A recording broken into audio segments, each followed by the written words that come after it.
আমি আল্লাহ রসুল একটা ভবিষ্যৎবাণী করতে চাই। সেটা হচ্ছে কি, আল্লাহ রসুল বলেছে দুনিয়াতে 5টা সময় আসবে, 5টা যুগ আসবে। একটা কি যুগ? নবুয়তের যুগ। আল্লাহ নবীর 23 বছর সেই নবুয়তের যুগ শেষ হয়ে গিয়েছে। এরপর তিনি বলেছেন দুনিয়াতে কায়েম হবে খেলাফতের যুগ। আল্লাহ নবীর ওফাতের পর 4 খলিফার 23 বছর সেটা পার হয়ে গিয়েছে। এরপর আল্লাহ রসুল ভবিষ্যৎবাণী করেছে দুনিয়াতে আসবে রাজতন্ত্র। আজকে রাজতন্ত্র সৌদি আরবে মেহমান হিসেবে কিছু আছে, দুনিয়া কোথাও রাজতন্ত্র নেই, রাজতন্ত্র বিলুপ্ত হয়ে গেছে। এরপর হচ্ছে দুনিয়াতে কি হবে? সেটা জুলুমতন্ত্র, স্বৈরতন্ত্র। আজকে দুনিয়াতে জুলুমতন্ত্র চলছে, গণতন্ত্রের নামে, পুঁজিবাদের নামে, সমাজতন্ত্রের নামে, যে নামেই দেন দেখো সবটাই জুলুমতন্ত্র। এখানে মানুষ নিস্তার পাবে না, এই জুলুমতন্ত্রে একদম অবসান ঘটবে।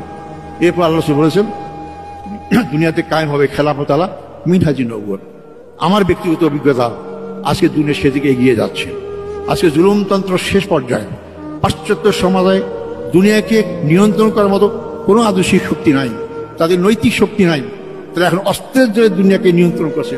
এটা মনে রাখবেন, অস্ত্রের জোরে মানুষের দেহ দখল করা যায়, মন দখল করা যায় না।